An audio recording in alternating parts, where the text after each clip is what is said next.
we have started our digital workshops. And since then, we have organized so many workshops to help the business industry and professionals at various topics with respect to the income tax, GST, corporate laws, Schedule 3, CSR, MSME, startups, and also on the capital market. So we always take opportunity to guide our professionals and friends with the help of experienced, eminent expert speaker as Sachin Vasudeva sir we have today for today's session. And I'm really much thankful to J.K. Tiwari ji, Pankaj Singh ji, Govind Vashne ji, and all the participants for joining hand today to make this session successful. And I'm thankful to all the managing committee members as well for making the effort and putting hard work to organize these kind of very good seminars and webinars. So thank you so much and look forward to have wonderful learning today. Thank you so much. Now I would request Jayant Kumar Tiwari ji, founder of GST Gyan Ki Baat. GST Gyan Ki Baat Jayant Kumar Tiwari sir का NGO है जो कि young professional chartered accountants, cost accountant और company secretary जो tax professionals है उनके बीच में GST से रिलेटेड अपडेट्स को, लीगल अपडेट्स को या लॉ से रिलेटेड इंटरप्रिटेशन को, जीएसटी से रिलेटेड जो भी इश्यूज है उनको इससे रिलेटेड अवेयरनेस प्रोवाइड करता है. मैं रिक्वेस्ट करूंगा जयंत कुमार तिवारी सर को वो एड्रेस करें. Thank you, Mr. Govind. I'm really very grateful and feeling fortunate, honored to be sharing dais with our learned speaker today, CA Sachin Vasudeva sir. I welcome you, sir, in today's webinar. We are really very much fortunate to have such a speaker for today's. I also thanks our today's guest of honor, CA Anirudh Agrawal, our elder brother, who has more than 30 years of experience in the field of taxation auditing. So I'm really very much feeling honored, blessed by our today's elder brother. And today's program is organized mainly by our JPA founder, Anirudh Tiwari ji, who is always stand for the members, for the student, for the welfare of the society. So I once again welcome C. Anirudh Tiwari ji and our today's two moderators, young dynamic chartered accountant, CA Pankaj Singh ji from Ghaziabad and CA Govind Vashne from Delhi, who is moderating today's program. And apart from this, there are various senior members and our colleagues have joined from the different parts for today's learning and enhance their knowledge. So we are just eager and waiting for the today's learned speaker to hear. So without wasting our today's more time on that topic, we just hand over the mic to the CA Pankaj Singh for the further progress of the today's program. Thank you. Thank you, sir. Thank you, Anirudh sir. And thank you, Sachin Vasudeva sir. Thank you, Govind Vashne ji. Anirudh sir, thank you. I personally thank you, and I know you personally, sir. Sir, today's guest of honor, CA Anirudh Agrawal sir. He is serving our profession since last 30 years. He is also member of Bharat Vikas Parishad, National Executive Member, Lions Club members, 2 times Nikasa Chairman, and various committee member in NIRC also. So over to you, sir. Thank you very much. आपने मुझे आज यहाँ पर ये सम्मान दिया, उसके लिए मैं आप सभी लोगों का धन्यवाद करता हूँ. सभी लोग बड़े अच्छे से मैं देख रहा हूँ कि आज की ये मीटिंग जो होने वाली है, और हमारे सचिन वासुदेवा जी, इनसे तो शायद मेरा परिचय नहीं है, लेकिन एससी वासुदेवा जी से मेरा बहुत अच्छा परिचय रहा है. एक टाइम हुआ करता था जब एससी वासुदेवा जी का सेंट्रल काउंसिल का इलेक्शन होता था और हम उनके साथ काम किया करते थे, एनडी गुप्ता जी, एससी वासुदेवा जी. तो मैं सचिन वासुदेवा जी को जस्ट एक ये रेफरेंस देना चाह रहा हूँ कि एससी वासुदेवा जी से मेरा बड़ा अच्छा संपर्क रहा है. जब मैं निकासा में मेंबर रहा 2 साल, उस टाइम पे वासुदेवा जी से टच रहा. उसके बाद जब जब इलेक्शन हुए, चाहे वो वासुदेवा जी का इलेक्शन हुआ, चाहे वो सुनील गुलाटी जी का इलेक्शन हुआ, चाहे अनिल पेशावरी जी का इलेक्शन हुआ, इन सभी लोगों के टाइम पे मेरा सभी लोगों के साथ बहुत अच्छा टच रहा।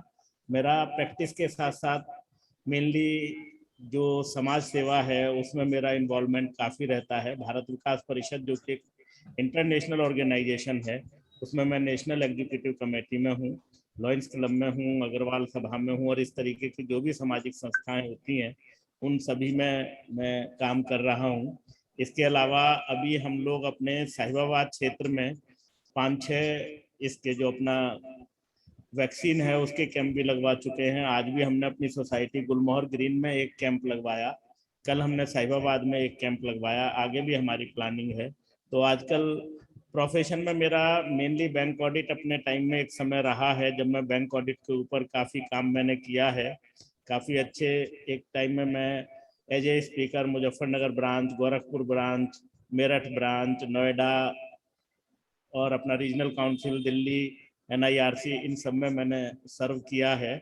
आजकल बस तिवारी जी के संग थोड़ा सा GST में देख रहे हैं, क्योंकि तिवारी जी से हेल्प मिल जाती है तो हम तिवारी जी के साथ GST में लग जाते हैं। यही सारी चीज़ें चल रही हैं। तो उसी के लिए बहुत बहुत धन्यवाद। आपने आज मेरे को जो गेस्ट ऑफ ऑनर का सम्मान दिया उसके लिए आपका बहुत बहुत धन्यवाद। पंकज बिल्कुल मेरे छोटे भाई की तरह से हैं। पंकज जी को मैं बहुत अच्छे से जानता हूँ। पंकज सिंह बहुत एक्टिव और बहुत अच्छे तरीके से आजकल अपने प्रोफेशन में सेवाएं दे रहे हैं। तो मैं किसी दिन मौका लगेगा तो मिलने का प्रोग्राम जरूर बनाऊंगा पंकज जी से। ठीक है सर, मैं चाहूंगा कि हम अपने कार्यवाही को आगे बढ़ाएं। Thank you very much, so nice of you. Thank you, sir. Thank you very much. Today's guest speaker, CA Sachin Vasudeva, sir. Before I invite CA Vasudeva, sir, I have given responsibility to read the profile of Vasudeva, sir. ये तो वही बात हो गई कि सूरज को दिए दिखाने वाली बात हो गई, मगर फिर भी मैं इसे पढ़ने की हिम्मत कर रहा हूँ। Mister Sachin Vasudeva qualified as a chartered accountant in 1995 and joined Elsewhile SC Vasudeva and Company as a partner in 1995. He completed his LLB in 1997 and passed the certificate course valuation conducted by ICAI in 2009. He has a vast experience in taxation matter, including compliances, advisory, and litigation for wide spectrum of clients, including foreign companies. He currently leads the tax advisory vertical in the firm. He has been a member of International Tax Committee of the ICAI and member of Direct Tax Committee of PhD Chamber of Commerce. At present, he is co-chair of Taxation Committee of Indo-American Chamber of Overseas and frequently writes on tax matter. His views are regularly published in Economics Times, online edition, and the Sunday Guardian. Over to you, sir. Sachin Vasudeva, sir. Thank you, Pankaj, for the kind words.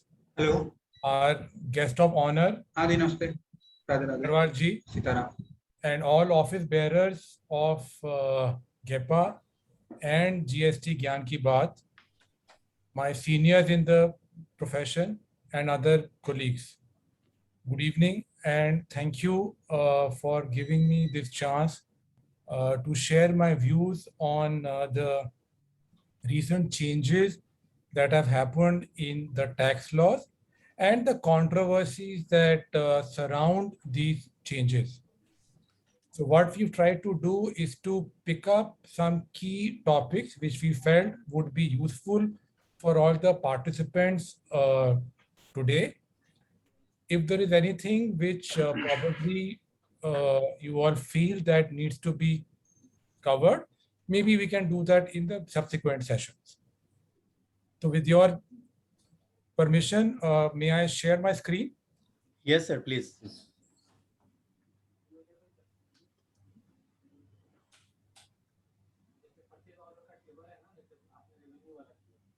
I hope the screen is visible. Yes, sir. So before I begin, I would like to place on record my sincere thanks to my team who have worked very, very hard to put this presentation together. And but for their help, this would not have been possible.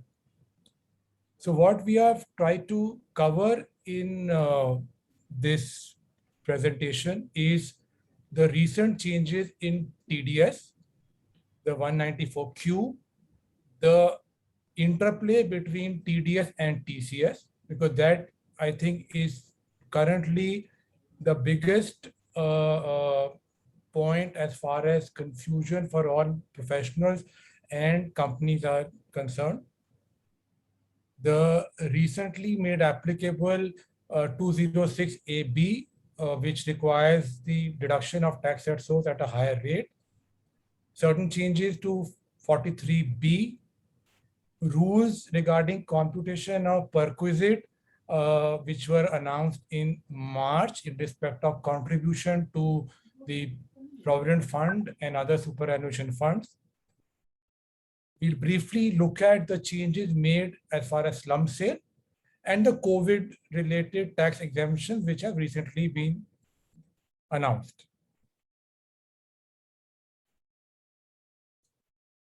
Now, you would recall that White Finance Act 2020, the government had inserted section 119A, wherein the board had to come up with a taxpayer's charter.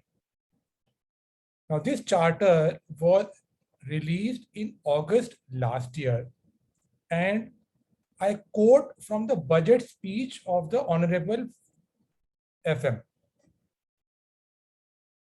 With the objective of enhancing the efficiency of the delivery system of the Income Tax Department, I propose to amend the provisions of the Act to mandate the CBDT to adopt a taxpayers charter. So as I mentioned, this charter was released with a lot of fanfare in August last year.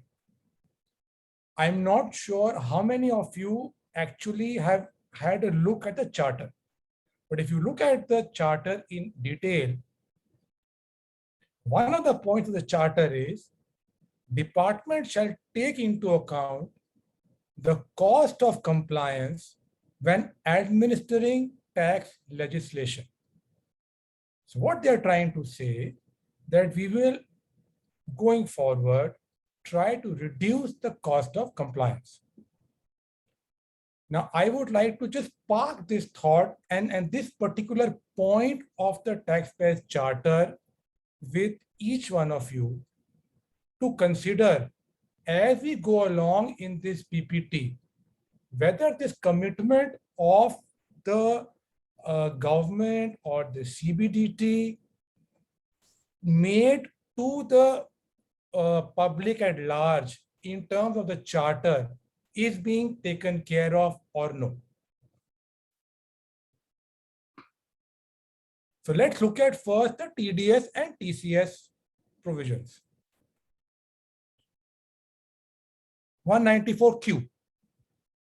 So this section is applicable with effect from 1st July 2021 and mandates that any person being a buyer who is responsible for paying any sum to any resident seller for purchase of goods of value exceeding 50 lakh in a year shall, at the time of credit of such sum to the account of payee or at the time of payment, whichever happens before, will deduct TDS at the rate of 0.1%. Now, this needs to be read with 206AA also, because अगर PAN furnish नहीं करा जाता इस case में, तो as per 206AA जो proviso है, the TDS rate of 0.1% goes up to 5%. The section further provides that no tax is required to be deducted where the buyer total sales in the immediately preceding financial year is less than 10 crores. So it means it applies to a buyer whose turnover in the preceding financial year exceeds 10 crores, or if tax is already deductible or collectible under any other section of the Act in respect of the same transaction. So this is the section. Very, very briefly, we'll look at this in much more detail. We'll look at what all controversies are there and the interplay between 194Q and 206C1H. Let's take a recap of 206C1H before we move ahead. This section came into force with effect from October last year and provides that a seller whose turnover exceeds 10 crore in the preceding year, when he sells goods to a buyer other than exported goods, on receipt of consideration of 50 lakh or more in a financial year, he will collect TCS from the buyer at 0.1%. And here 0.1% becomes 1% as per 206AA अगर PAN और आधार ना हो तो. The section provides that the buyer will not include a government, a local authority, an importer of goods. ये section में ही दिया हुआ है. And the section also reads that 206C1H will not apply if TDS has been deducted by the buyer. So obviously जब 206C1H आया था तब शायद इस लाइन की implication किसी को इतनी समझ नहीं आई होगी कि ये क्यों डाला गया, बिकॉज उस टाइम पर TDS on purchase of goods नहीं था. But today this has become very, very relevant. So in summary, 194Q provides that TDS to be deducted by the buyer. A buyer is whose turnover in the preceding year exceeds 10 crores at the rate of 0.1% of the sum exceeding 50 lakh. If PAN not there, then 5%. And tax to be deducted at the time of payment or credit, whichever is earlier.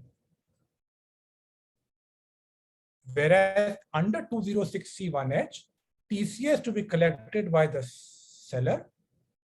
The seller is a person whose turnover in the immediately preceding financial year exceeds 10 crores.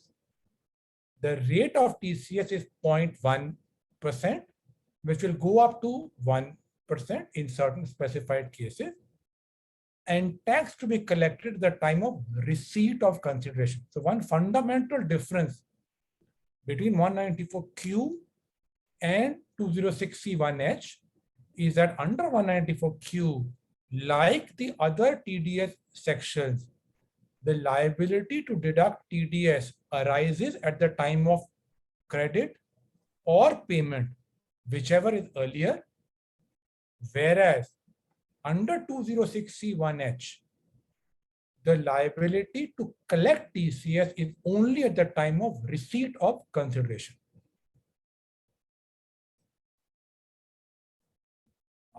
अब in a lighter vein, होगा क्या, चाय पे चर्चा ऐसे होगी जी, मैं TDS काटूं, no, मैं TCS काटूं, नहीं, मैं TDS काटूं. This is actually going to be the case because there is so much of interplay between these two sections, which we will now see in the subsequent slides.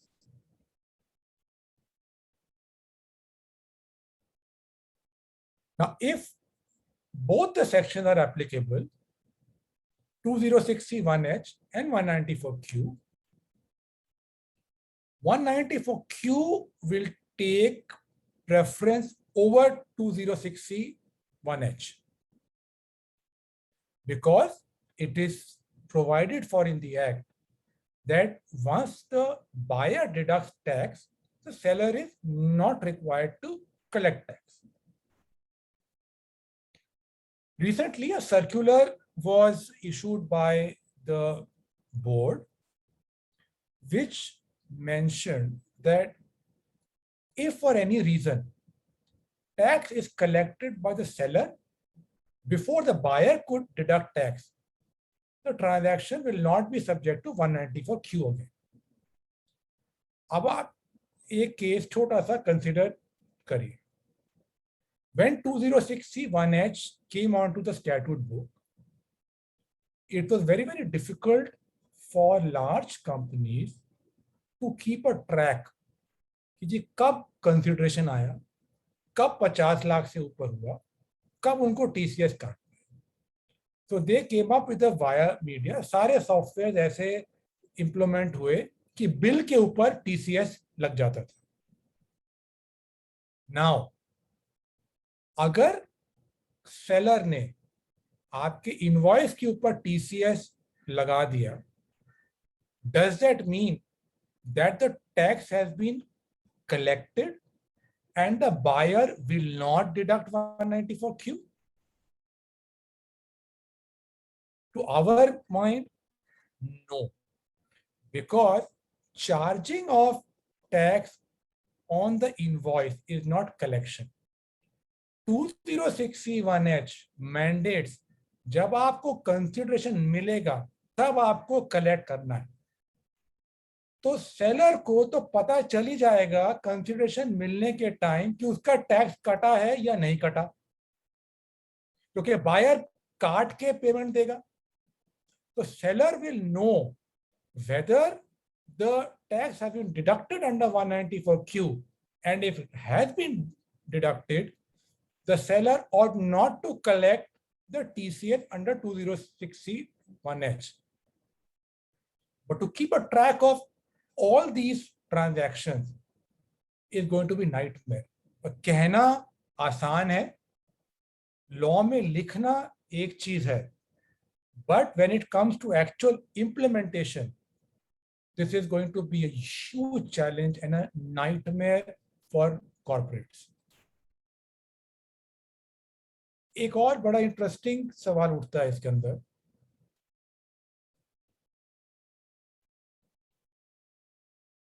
Circular ने ये कहा कि जी अगर किसी seller ने पहले tax collect कर लिया तो बायर की लायबिलिटी नहीं है.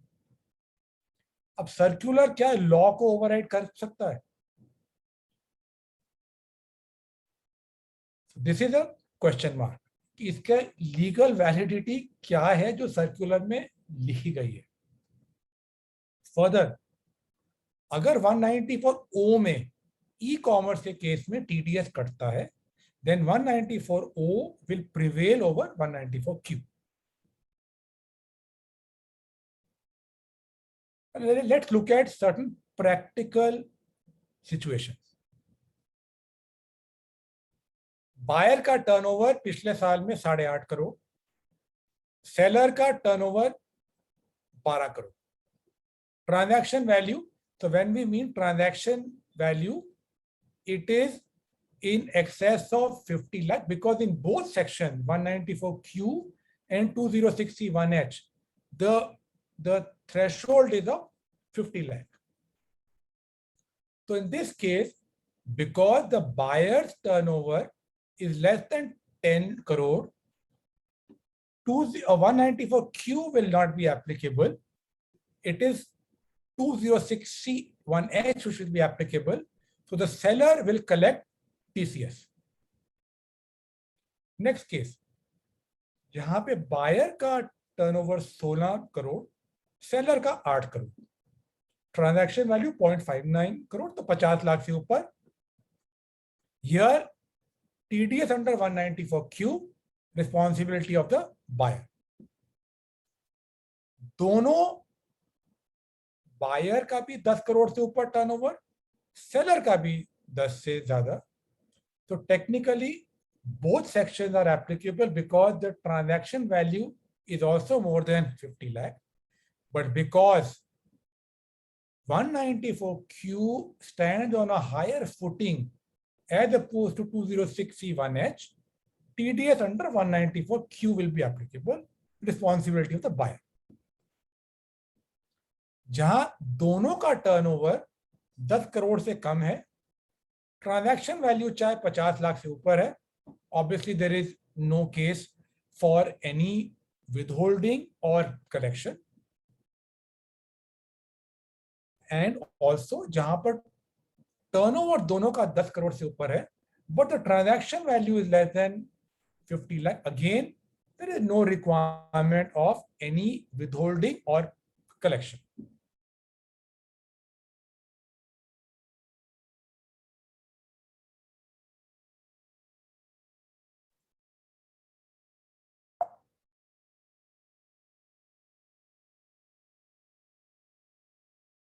Okay. Let's look at some key aspects of the circular which was recently issued by the board.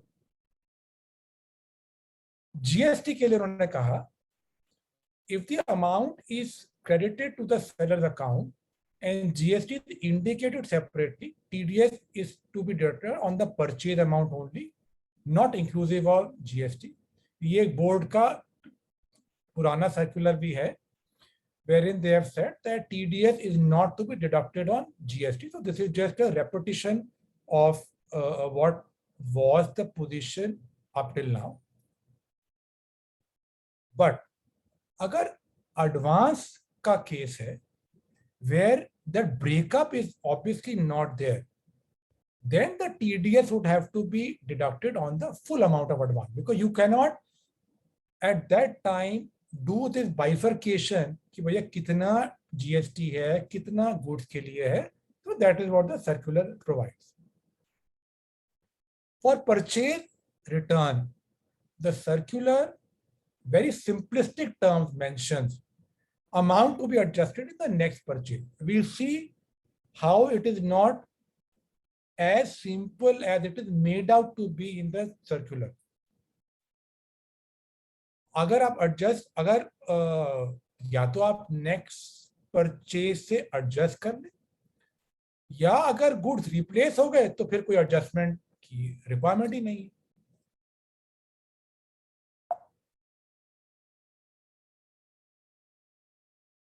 The circular also provides that 194Q will not be applicable if any of the two events, that is payment or credit, happened before 1st July. So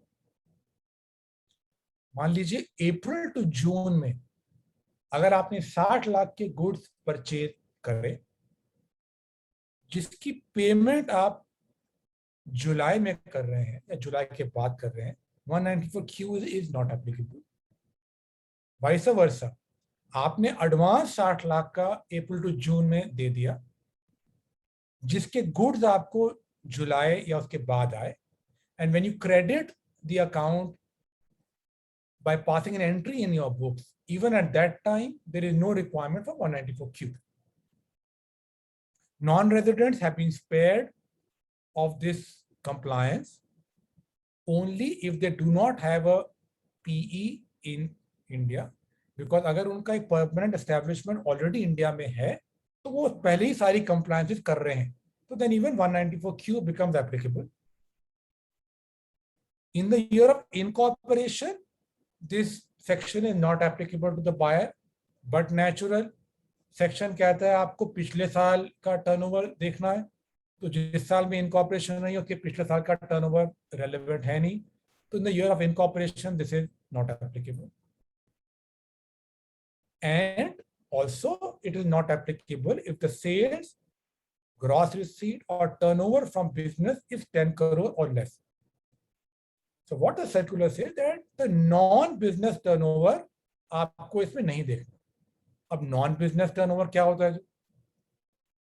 Is it something which will not come under my income under the head business Or so this again is a confusion. So for example, आपका 9.5 करोड़ का turnover है और machinery आपके पास है या space आपके पास है जो आप लीज कर देते हैं, उससे आपको 60 लाख रुपए मिलते हैं। अब आप उसको जोड़ लें तो 10 करोड़ से ऊपर, नहीं जोड़ते तो you are outside 194Q. But is that non-business turnover? Now, if you look at historically, there is a divergence of view कि in such situation, whether the lease is business income or is it going to be taxed as other sources. So while the board wanted to clarify, but it has opened another Pandora's box कि भैया क्या non business turnover होगा।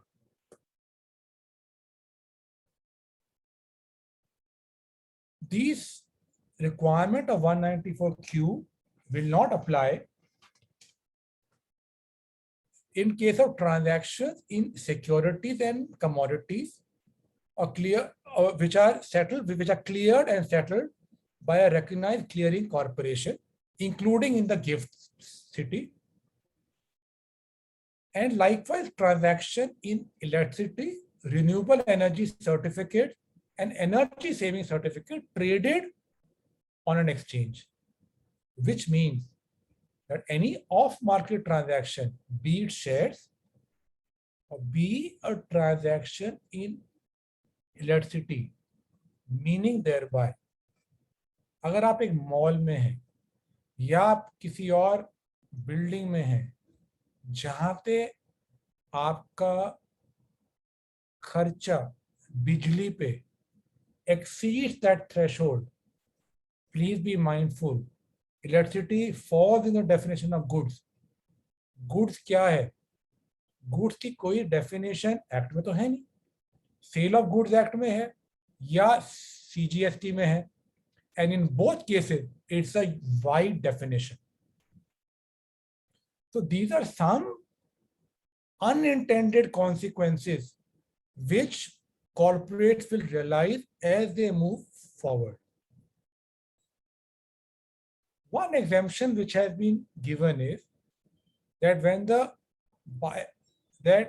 the seller is a person who as a person is exempt from tax under section 10 or any other act.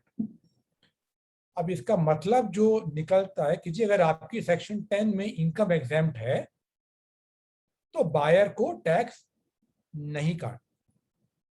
In the same breath, the circular also says that the exemption will not apply if part of the income is exempt. So which means अगर एक seller जो agriculture produce बेच रहा है उसकी rental income भी है या कुछ और बेच रहा है उसकी रेंटल इनकम भी है,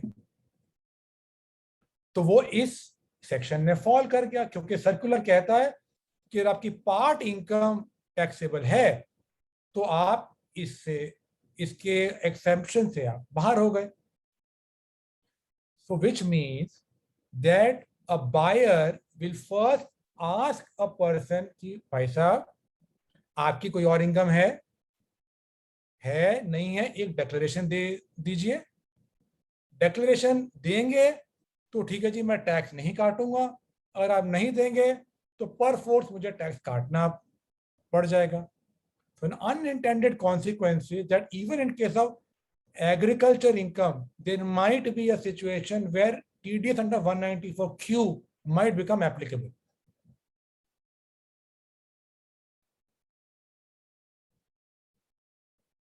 Let's look at some examples of a threshold.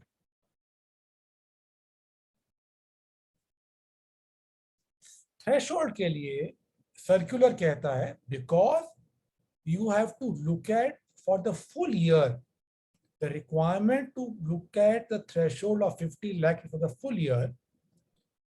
So चाहे requirement to deduct TDS applicable नहीं है फ्रॉम अप्रैल टू जून, लेकिन थ्रेशोल्ड कंप्यूट करने के लिए आपको अप्रैल टू जून का भी ट्रांजैक्शन कंसीडर करनी। तो how will it work? Let's see, आपकी अप्रैल टू जून के अंदर ट्रांजैक्शन 30 लाख की है और जुलाई में 25 लाख की हुई, तो you cross the threshold of 50 lakh. But because the section is not applicable for transactions from April to June, the amount that is subject to TDS under 194Q will be 5 lakh. Next example, 30 lakh जुलाई के पहले, 15 lakh in July. So your total does not exceed 50 lakh and therefore no requirement to deduct TDS. And the third and fourth case is very interesting. April to June में आपकी purchase हुई 70 लाख की, जुलाई में कोई purchase नहीं है, तो आपकी टीडीएस की तो कोई लायबिलिटी नहीं हुई। लेकिन जब ये अमाउंट कलेक्ट होगा, because 2061H is already on the statute book, so the seller will collect TCS on 20 lakh, 70 lakh minus 50 lakh. ऐसे ही फोर्थ सिचुएशन में होगा, इसके अंदर 10 लाख के ऊपर 194Q और 20 लाख के ऊपर, बिकॉज पहली बार ये सेक्शन एप्लीकेबल हो रहा है, that is why this interplay, 70 में से 50 छोड़ के 20 लाख के ऊपर टीसीएस होगा। So that is the difficulty under 194Q and 206C1H.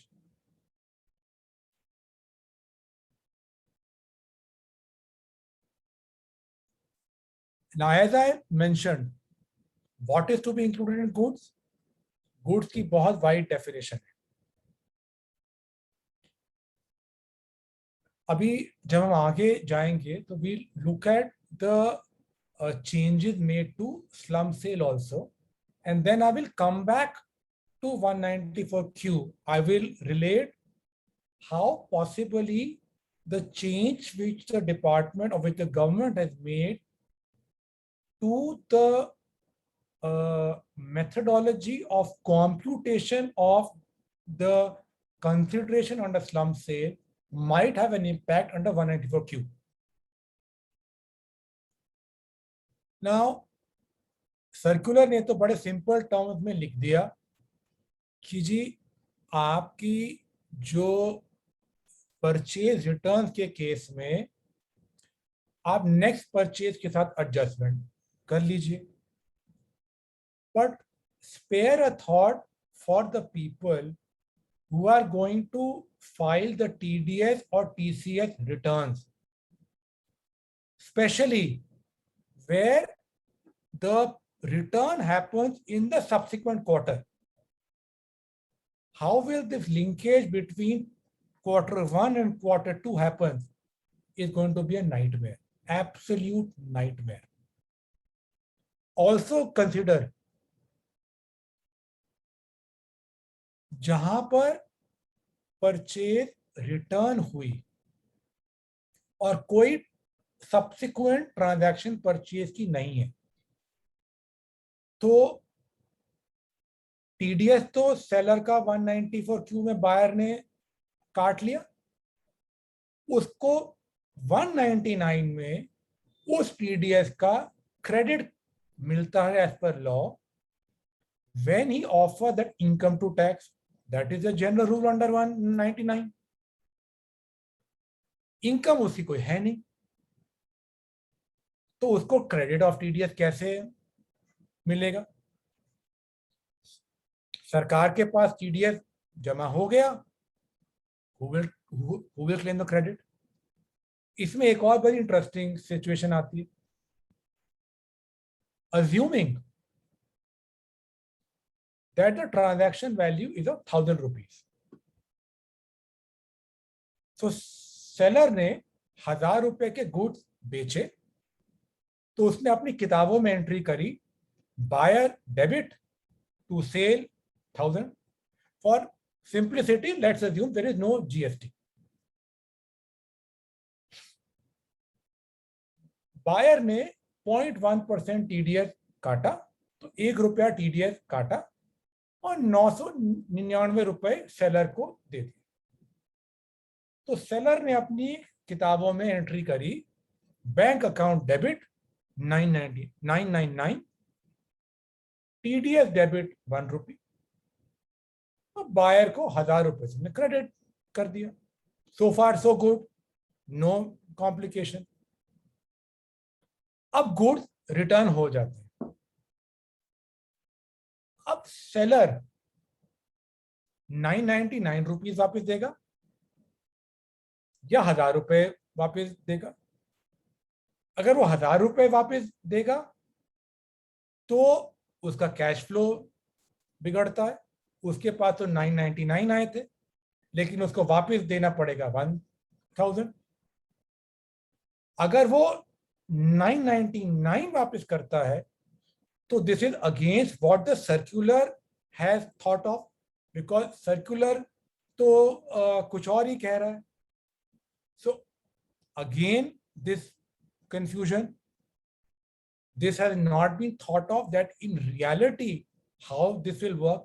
So merely writing in the circular does not resolve the complications that you will actually face in real life.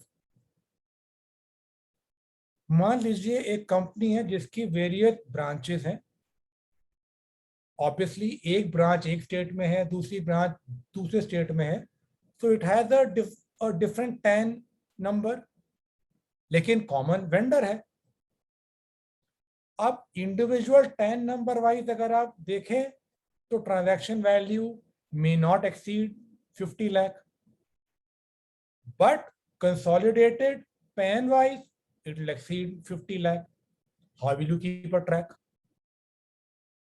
These are only some of the issues which we thought we will pose before you, but the interplay and the difficulties that will arise on account of these sections are tremendous. Where is the ease of doing business? Now, please go back to my initial comment which I made regarding the taxpayer charter. Is it reduction in compliance? Is the government living up to its commitment which was made by way of the charter? मैं कुछ नहीं बोल रहा, आप खुद सोचिए.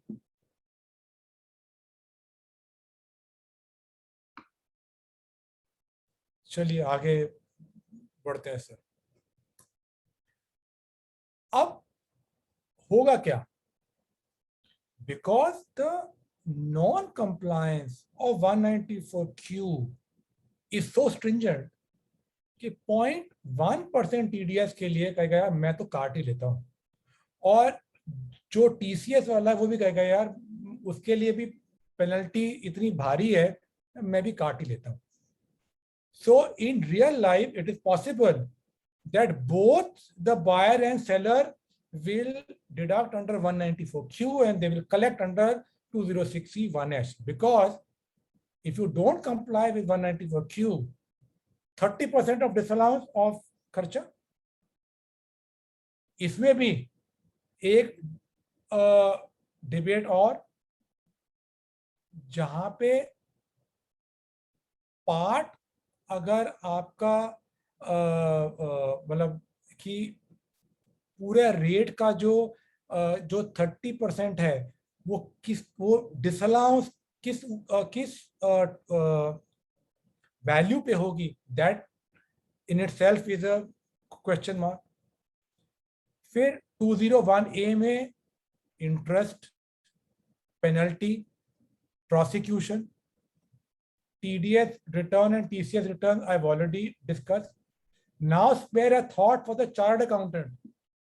जो tax audit में 34A में रिपोर्टिंग करेगा, उसकी क्या हालत होगी? When he reports this, it's going to be a nightmare, absolute nightmare.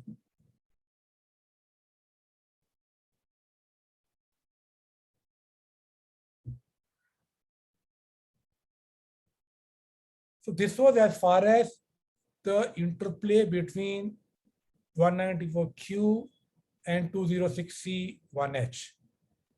Anirudhji, would you like me to take questions on this right now, or shall I complete and then we take up the questions? Sir, only one question we have, in the earlier slide which you have shared, the example. So one participant, Mohammad Wasim ji, is asking, in fourth situation, TCS should be on 10 lakh only, since TDS is applicable on 10 lakh. So sir ऐसा है ना कि वो 10 लाख जो है वो तो जुलाई वाले के ऊपर है ना, लेकिन टीसीएस तो 70 लाख पे है। तो 70 में से जब आप 50 घटाएंगे तो टीसीएस 20 पे होएगा ना, 10 पे नहीं होगा। That's why. Right, sir. Thank you, sir. Please move on.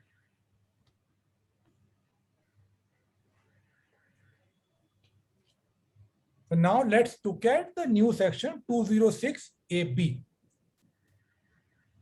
So 206AB की requirement है जी। So 206AB and 206CCA provide for a higher rate of TDS and TCS for persons who fail to furnish their tax return for the last 2 financial years, for which the statutory time limit has expired. एक requirement और भी है that the total TDS ought to be more than 50,000. So this provision will not apply if the aggregate amount of TDS or TCS in case of such person does not exceed 50,000 in each of the 2 years. There are some sections where 206AB is not applicable. 192 salary के case में, 192A जिसमें PF का cumulative balance जब दिया जाता है वहां पे एप्लीकेबल नहीं है। 194B लॉटरी के केस में, 194BB रेस हॉर्स की विनिंग से केस में, 194LBC सिक्योरिटाइजेशन के केस में, 194N जहां पेमेंट इन कैश होती है, and also for a non resident जिसका यहाँ पे पी नहीं है। Now interestingly 206AB के साथ you have to also read the requirements of 206AA, क्योंकि 206AA जहां पे पैन नहीं है वहां पे ऑलरेडी 3 लिमिट्स दी हुई हैं and higher of those limits will apply. वहां पे लिमिट्स हैं rate in the relevant section of the act, rates in force which is the treaty rate, or 20%. So generally as per 206AA what will be higher is 20%, and in 206AB it is twice the rate specified in the relevant section of the act, or twice the rate in force, or 5%. एक extreme example I'll just share with you. Now under 115 capital A, in case of non-residents, there are many situations where if TDS is deducted, the non-resident is not required to file a return. तो आपकी return file नहीं हुई तो आप specified person बन सकते हैं, और आपके केस में रेट जो एक पीई का 40% है वो 80% तक जा सकता है।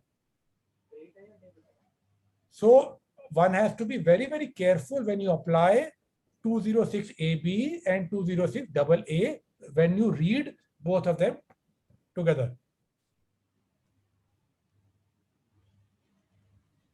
Now, how will this work? सरकार ने तो कह दिया कि जी 1 जुलाई से आप देख लें. फंक्शनैलिटी आई इतनी लेट, चलिए आई तो सही. Let's see how does it actually work. वो कहते हैं कि आप पहले रजिस्टर करिए टैन ऑफ द डिडक्टर और collector on the E filing portal if it is not registered up till now. Select the tab of the reporting portal and go under pending action, which directs you to the reporting portal, to another portal. वहां पर एक procedure दिया गया है of registration. आप register करिए, principal officer को add करिए. Once your registration is successful, you will get a receipt of the ITD REIN and your login. फिर आप उससे login करिए into the reporting portal, and then the principal officer can do this compliance check. Now, how will this actually work? So what we've tried to do, and again, a big thanks to the team, हमने register करके उसके screenshot लेके for the participant दिखाया कि how will it actually, how does it work, वो कैसे होगा. So you log in using your TAN credentials. Once you log in, आपको ये pending actions दिखता है. Pending action पे 2 e-proceeding का टैब है और reporting portal का tab. So when you click on the reporting portal tab, वो आपसे ये ऑप्शंस पूछेगा. आप न्यू रजिस्ट्रेशन पर जाएंगे. उसके बाद वो आपसे फॉर्म टाइप एंड कैटेगरी पूछेगा. तो you select the form type and click on next. Thereafter, it will ask you to fill in the details and then add the principal officer. Once you add this, you will get this message. You've been successfully registered via the request number, which you can download. Then you will again log in. Using the reporting portal, the principal officer और जो credential जिसे login हुए वो डालेगा. और login करके जब आप प्रोसीड दबाएंगे तो ऑथराइज पर्सन आपसे पूछेगा, प्रिंसिपल ऑफिसर. तब आपको ये विंडो एक दिखाई देगी, compliance check for under 206AB and 206CCA. आप उस पर जब क्लिक करेंगे तो आपको ये विंडो दिखाई देगी जहां पे आप पैन डालेंगे, कैप्चा कोड भरेंगे, and when you press search तो नीचे सर्च रिजल्ट आ जाएगा ऑफ दैट पैन नंबर कि whether that person is a specified person और no. If that person is a specified person, then you will deduct tax under 206AB at those higher rates. If he is not a specified person, then under the normal rate. तो ये तो हो गया कि आप हर deductee के case में आप चेक कर सकते हैं. The functionality also gives an option to do a bulk verification. उस केस में क्या होता है, आप एक CSV टेम्पलेट डाउनलोड करेंगे फ्रॉम द रिपोर्टिंग पोर्टल. उसमें आप सारे पैन की डिटेल डालेंगे और उस फाइल को आप अपलोड करेंगे. तो अपलोड CSV का टैब दबाएंगे. Once it is uploaded, if it is correctly uploaded, it will show the status as uploaded.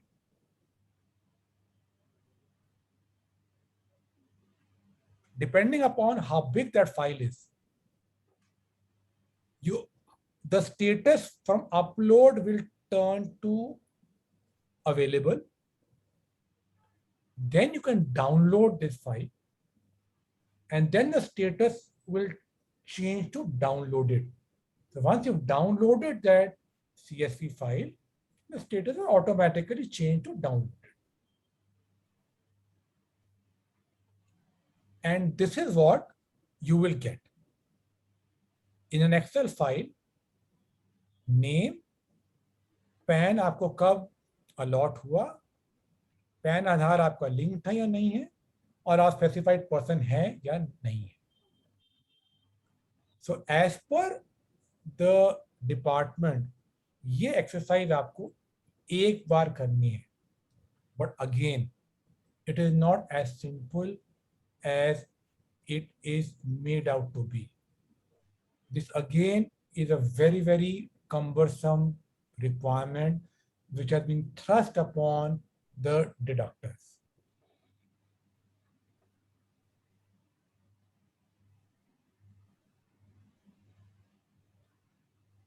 The circular gives situations where the name will get removed from the list. Requirement क्या है कि let's look at this. Where any specified person files a valid return of income for AY 1920 or AY 2021 during FY 21-22. Now, आप ये आज test कर रहे हैं कि आपका डिडक्टी स्पेसिफाइड पर्सन है या नहीं है. The requirement of the section is कि आपको पिछले 2 साल देखने हैं. FY 2021 का time limit to file the return जो उसकी ड्यू डेट है वो एक्सपायर नहीं हुई है, तो आप FY 18-19 और FY 19-20 देखेंगे. तो सर्कुलर ये कहता है कि भाई अगर एक डिडक्टी का नाम पहले था और वो अपनी रिटर्न फाइल कर देता है इन FY 21-22 तो उसका नाम निकाल देंगे. अब उसका अगर नाम निकल जाएगा तो आपको बार बार चेक करना पड़ेगा. तो where is this thing of that you only need to check it once? ऐसा तो है नहीं. Let's look at another case. आपने अपनी valid return for assessment year 21-22 meaning FY 2021 file कर दी. आपका नाम रिमूव तब होगा ड्यू डेट और date of actual filing whichever is later. इन दोनों में जो लेटर होगा आपका नाम इस लिस्ट में से निकल जाएगा. And the third situation which is envisaged is that where the aggregate of TDS or TCS in the case of a specified person in FY 2021 is less than 50,000. तो वो एक requirements of threshold of TDS TCS जो 50,000 से ऊपर है, अगर आप उससे कम में फॉल कर जाते हैं तो भी आपका नाम निकल जाएगा. अब सर्कुलर कहता है कि new name will not be added, but consider these two situations.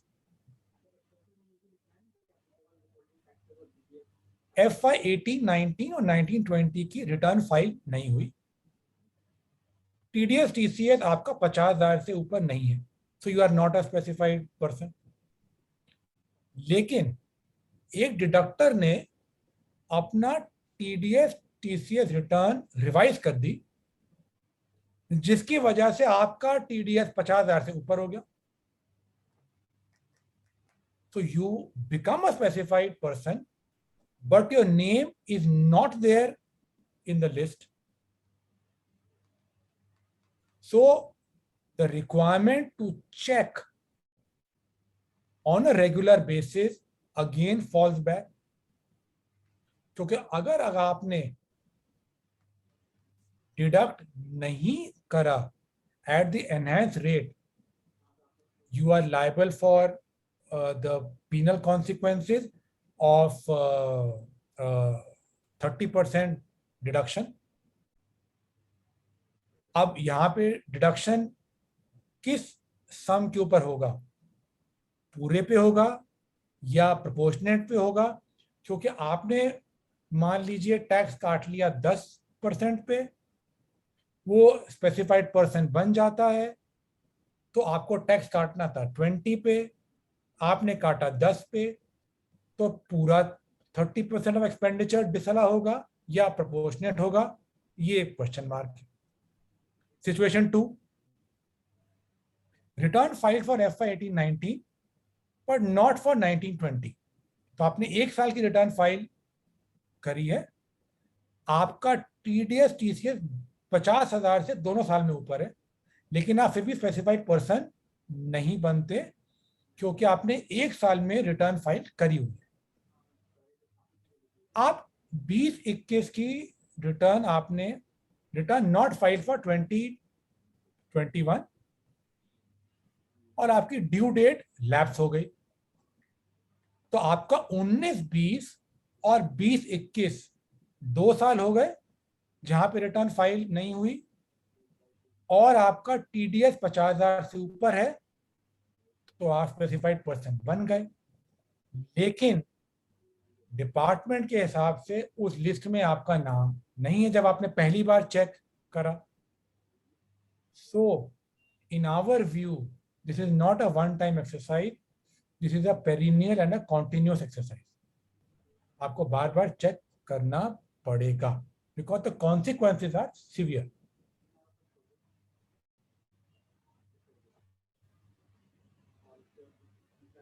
So this was as far as the TDS and the TCS provisions are concerned. Anirudh ji, अगर इस पे कोई क्वेश्चन हो अब तक तो वो ले लेते हैं, वरना मैं आगे बढ़ूं। पंकज जी प्लीज चेक कोई अगर क्वेश्चन है।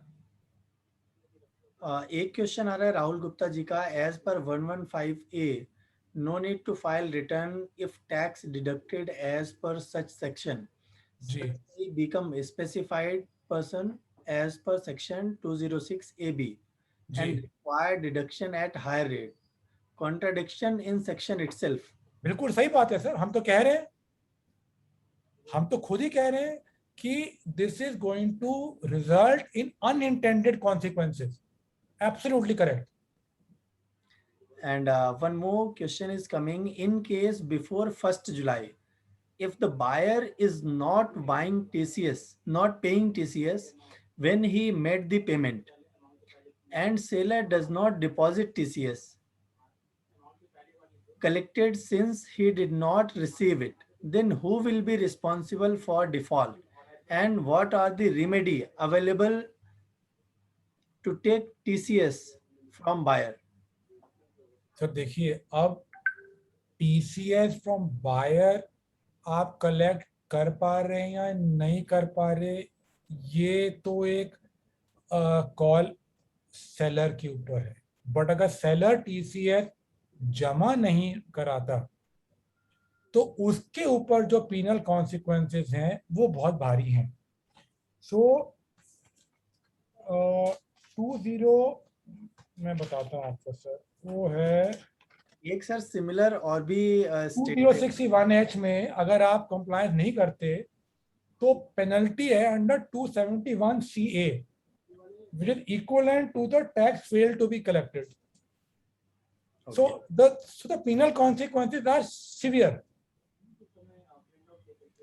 जी सिमिलर क्वेश्चन था सर कि अगर जो TDS डिडक्ट करना था बायर को उसने भी डिडक्ट नहीं किया और TCS कलेक्ट करना था सेलर को उसने भी नहीं किया जी, दोनों चाय पे बैठे थे और दोनों ही भूल गए कलेक्ट करना जी, तो किसके ऊपर जो लाइबिलिटी आएगी वो किसके ऊपर रहेगी and what would be the remedy out there? Sir तो दोनों के ऊपर आ सकती है बिकॉज देखिए डिपार्टमेंट ने तो अब आपके ऊपर पीनल कॉन्सिक्वेंसेस ठोकने, तो दोनों के ऊपर ठोकेंगे. They are not going to call both of you and ask, भैया देखो अच्छा मैं इसके ऊपर कर देता हूं, मैं आपको छोड़ देता हूं. Right. So होगा क्या कि वो चाय पे चर्चा पे डिसाइड ही होगा, भैया तू भी काट ले मैं भी कर लेता हूं.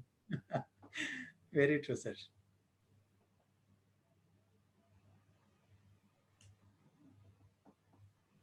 Any other question or shall we proceed? No, sir. We can proceed. Okay, okay.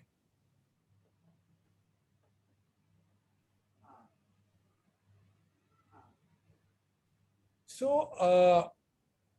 इस फाइनेंस एक्ट जो लेटेस्ट आया था उसमें अमेंडमेंट हुई. So there was this controversy कि जो employ contribution to PF and ESI if deposited after the due date given in the respective act but before filing of return of income, उसकी deduction मिलेगी या नहीं मिलेगी. Department का view always कि नहीं होगी. Courts were benevolent, specially the Delhi high court. वहां पे उन्होंने ये कहा था कि no, if it is filed, if it is deposited before the due date of filing of return under 43B, तो आपको वो डिडक्शन मिल जाएगी. अब सरकार ने क्या करा, उन्होंने अमेंडमेंट करी. 3615A में क्या किया, clarified that the provisions of 43B not to apply and deemed never to have been applied for the purposes of determining the due date under this clause. और 43B में लिख दिया not to apply and deemed never to have been applied for employees contribution under 22410. Amendment applicable है अगर आप देखें तो 1 अप्रैल 2021 से, which is assessment year 21-22. Language कहती है deemed to have never. So what will happen to the pending cases? At one time you are saying it is applicable from this date, but language कह लिया कि जी कभी ये होना ही नहीं था. तो अगर कभी नहीं होना था तो इसका मतलब ये retrospective है. So how this will work? Obviously हम तो यही सोचते हैं कि it should be prospective in the sense कि ठीक है जो कह रहे हैं कि 21-22 से ही होना चाहिए और जो पेंडिंग केसेस हैं उन सबको Delhi high court and other high courts का रिलीफ मिलना चाहिए. But one will have to wait and see what stand the department takes.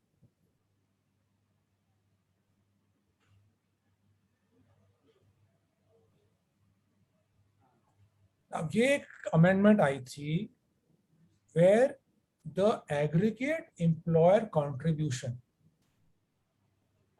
made to the Provident Fund, Superannuation Fund, and the NPS exceeds 7.5 lakh, तो उसके ऊपर it would become taxable as a perquisite in the hands of the employee, and the annual accretion on such excess is also considered as taxable. But how this would work, इसके ऊपर कोई clarity नहीं थी.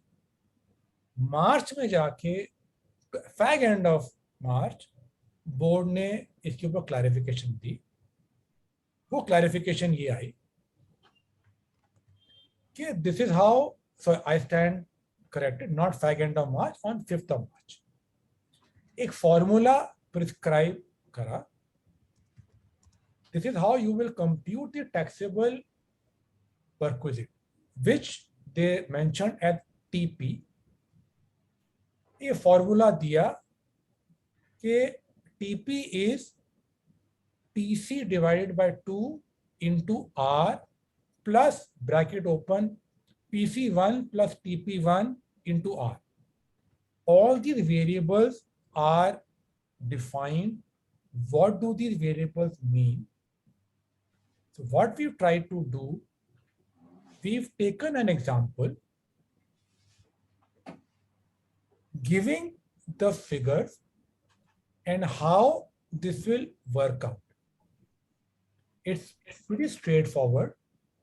PPT आपके साथ मैं share कर दूंगा, आप सारे participants को आप भेज सकते हैं, so they can use this, and if there is any doubt, I'm happy to explain, because this is pretty straightforward. आपको बस वो variable उस formula में डालने हैं to compute the taxable perquisite. So the idea was just to explain that this is how this will work.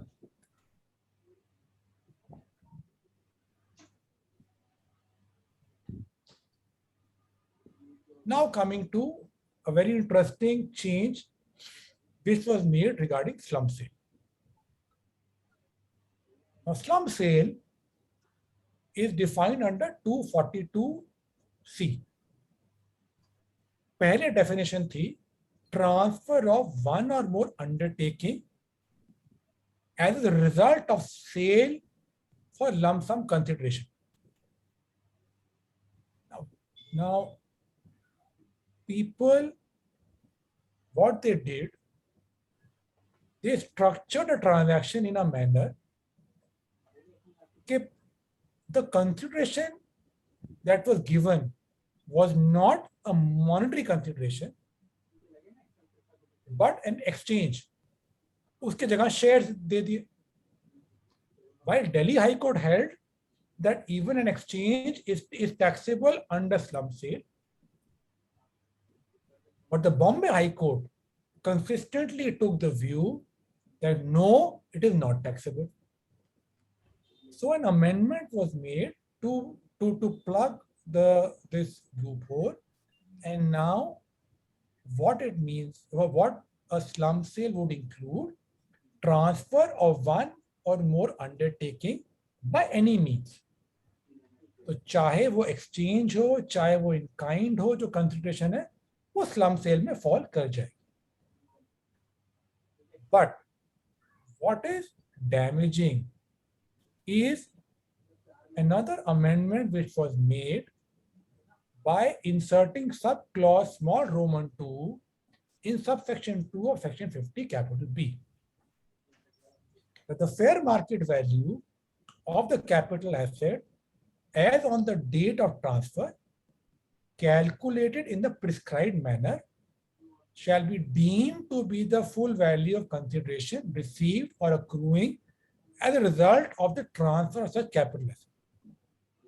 तो जब तक तो सर ये अमेंडमेंट नहीं आई थी, तो आप एक अंडरटेकिंग जब बेचते थे, जो कंसिडरेशन हो, वो consideration minus the net worth of the undertaking was the capital gain, and depending upon the period for which the undertaking was held, long term or short term, आप उसके हिसाब से टैक्स दे देते थे.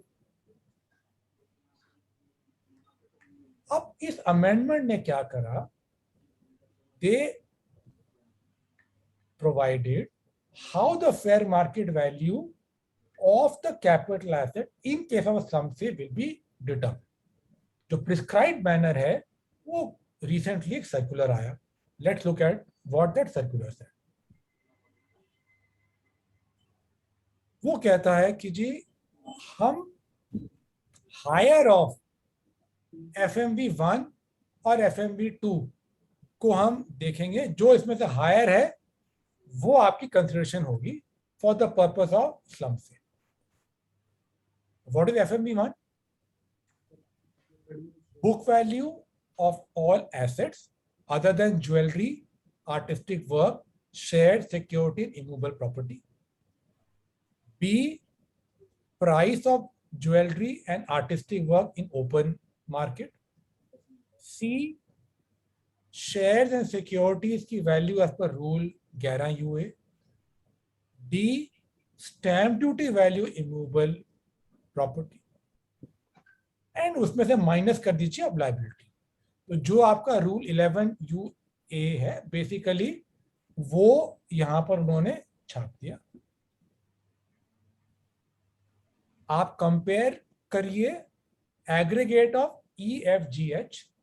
E इज मॉनेटरी कंसिडरेशन, अगर आपका cell हुआ तो जो आपको कंसिडरेशन आई वो, या if it's a combination of a monetary consideration and exchange, then it will be E plus F plus G plus H. If there is no monetary consideration, if it's only an exchange, then you look at F plus G plus H. जो इन दोनों में से higher है वो value ली जाएगी as consideration for slump sale. Now you would remember जब हम 194Q देख रहे थे तब गुड्स के टाइम आई मेंशन कि स्लम सेल में एक बहुत इंटरेस्टिंग सिनेरियो आता है. वो क्या है? जब आपने हर आइटम, ठीक है, ओके, स्लम सेल का कॉन्सेप्ट क्या है? आपको इंडिविजुअल वैल्यू मालूम नहीं है. You have transferred one full undertaking. So there is a composite value. That is the fundamental understanding or concept of a slum sale. But the moment you bifurcate or ascribe a value to a component of the undertaking, can that become goods? And if that become goods, will 194Q be applicable? कल को एक intelligent assessing officer आज वैसे ही faceless है, आपको notice दे देगा या assessment में आपसे पूछ लेगा कि जी आपने तो 194Q की कंप्लायंस नहीं करी, नॉन कंप्लायंस है, मैं पीनल कॉन्सिक्वेंसेस ठोक देता हूं. So again unintended consequences of the way the provisions have been incorporated in the act. एक लूप होल को प्लग करने के लिए आप इतना कंप्लायंस बर्डन बढ़ा देते हैं और उसके इतने अनइंटेंडेड कॉन्सिक्वेंसेस होते हैं जो उस टाइम सोचा नहीं जाता.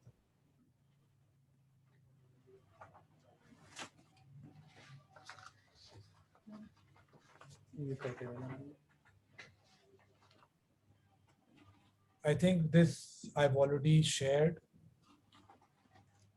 Now the final part, as far as the COVID related tax exemption, these are welcome, and it's I would personally I'm very happy that timely manner the board has actually come up with these exemptions, though in the statute they will come I think when the next Finance Act comes into play. But what is being provided is that any amount received for treatment of COVID that is exempt, whether it is received from employer or any other person. And in case of receipt of ex gratia by a family member on account of death of a family member, a bifurcation has been made. That if it is received from the employer, there is no limit. Any amount received as ex gratia from any other person up to 10 lakh, it is not taxable. So with this, I end my deliberation. Thank you for a patient listening, and I'm happy to answer any questions should there be any questions. Sir एक question है, in case of coal sale in cash, no PAN और Aadhaar provided. Sorry sir, sorry. In case of coal sale, coal, जी, in cash, no PAN or Aadhaar provided, and use of sale that is trade or used for INDS ends लिखा हुआ है sir, समझ नहीं आ रहा क्या है. Not known what's TCS rate. ज्ञान जी अपनी एक बार क्वेरी फिर से बता देंगे प्लीज.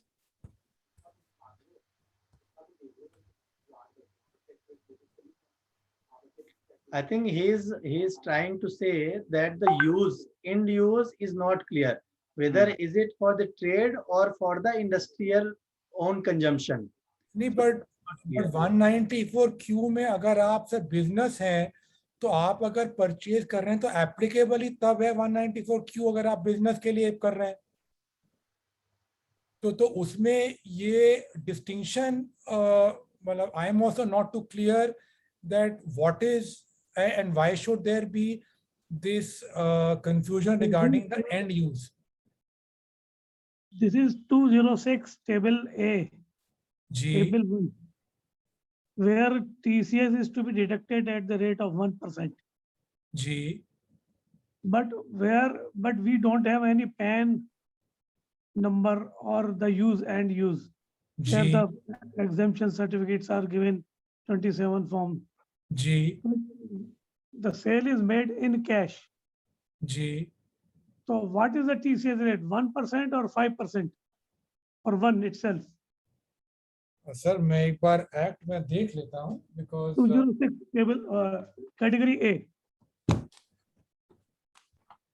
तो अपेरेंटली हायर रेट होना चाहिए बिकॉज अगर पैन नहीं है Yes. तो वो तो हायर रेट के ऊपर ही जाएगा, तो उसमें कोई डाउट होना नहीं चाहिए बिकॉज आपने जब खुद कहा कि पैन नहीं है तो Yes, sir, पैन yes, अगर नहीं है तो वो तो हायर वो जो टेबल है उसके अंदर फॉल कर जाएगा. That is true, but the requirement is not there clearly mentioned in that provision. They simply provided 1%. Or the higher slab is given recently in this amendment 194Q or like that, 0.1 or 5%. But in TCS rate, in TCS, there is no such provision of higher rate. नहीं है ना sir, TCS में भी तो एक higher rate का है, अगर आप पैन नहीं देते तो बिल्कुल है. Okay. मैं आपको अभी सेक्शन बताता हूँ. Okay, sir.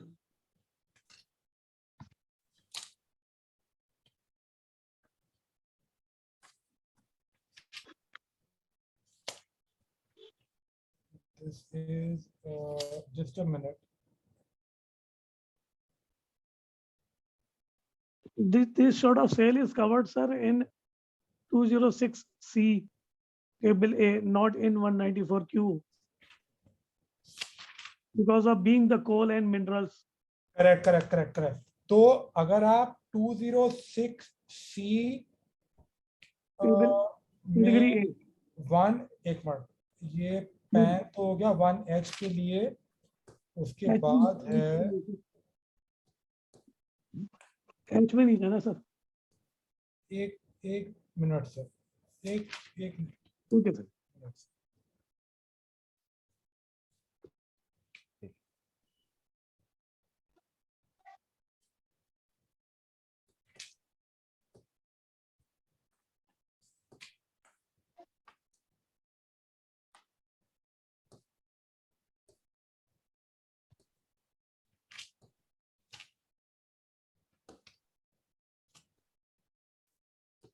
तो 206CA अगर आप देखें जी. तो that red with 206CC. 1 second, okay. तो 206CC देखें, which is requirement to furnish PAN by collectee, Yes, red with 206CA. तो इससे आपका ये क्वेश्चन रिजॉल्व हो जाएगा. 5%, then it will be 5%. Ji. No, Aadhaar is not there. Aadhaar is into 194Q or 2061H. Aadhaar is there. They are asking either.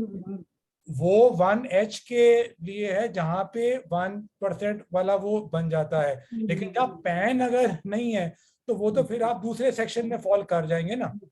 5% पाएगा. जी. Thank you, sir. Most welcome. Any participants have any other query? Sir मुझे नहीं लग रहा कि अभी कोई query है इसमें चैट बॉक्स में. सचिन सर ने इतना डिटेल्ड और इतना सिंपल वे में प्रेजेंट किया. I am really amazed sir. And initially I was so excited, और अभी तो मुझे मेरा एक्साइटमेंट और भी ज़्यादा हो गया कि मुझे और भी सेशन आपके सुनने चाहिए. The way you have presented is really fantabulous. Though I do not deal so much in the income tax, but जिस तरीके से आपने प्रेजेंट किया मुझे एक एक लाइन समझ में आई, और बहुत पेशेंटली मैं स्टार्टिंग से अभी तक बैठ के सारी चीजें सुन रहा था. It was really great sir. Thank you so much. Thank you so much, sir. Thank you. And I'm so happy. And I hope that the participants found this useful. Thank you.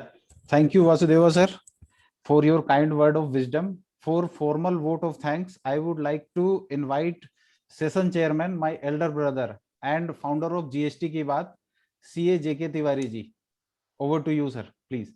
Thank you, Pankaj ji. First of all, I once again thanks our today's learned speaker, CA Sachin Vasudeva sir, to deliberate such a wonderful session in a very simple manner, so that each and every participants, I think the queries not raised by the participants itself shows the concept is very clear to all the participants. So on the behalf of JEPA, on the behalf of GST Ki Baat team, I once again congratulate, thanks, welcome you for today's session, sir. We are really very much fortunate for today's session, and we are trying to do some more sessions in the future from your part. So once again, I thanks to all the participants who are joining from the different parts, and for the patient hearing, I thanks all the team member of the GST Ki Baat and the team member of JEPA, who is always helping in organizing such a wonderful sessions. And after today's session, we are just organizing 4 sessions in the coming weeks. 2 sessions on GST and 2 sessions on GST, including bank audit. So do participate, do involve in joining the webinars in the coming session, and the latest update will be shared to all the participants. So thank you once again. Thanks, Sachin sir, Thank you, for sir. such Thank a you very wonderful much. session. Thank you. Thank you, sir. So we wrap up our today's session. Thank you, sir. Thank you so much. Thank you everyone for joining us today. Thank you Pankaj ji. Thank you Govind bhai for your moderation, and we are so happy. You have very well done. And elder brother JK Tiwari ji, who always motivate and inspire to keep the great things on. Thank you Tiwari ji. Thank you. For your continuous effort, and look forward to see you all on our next upcoming webinars on the GST and bank audit. Thank you everybody.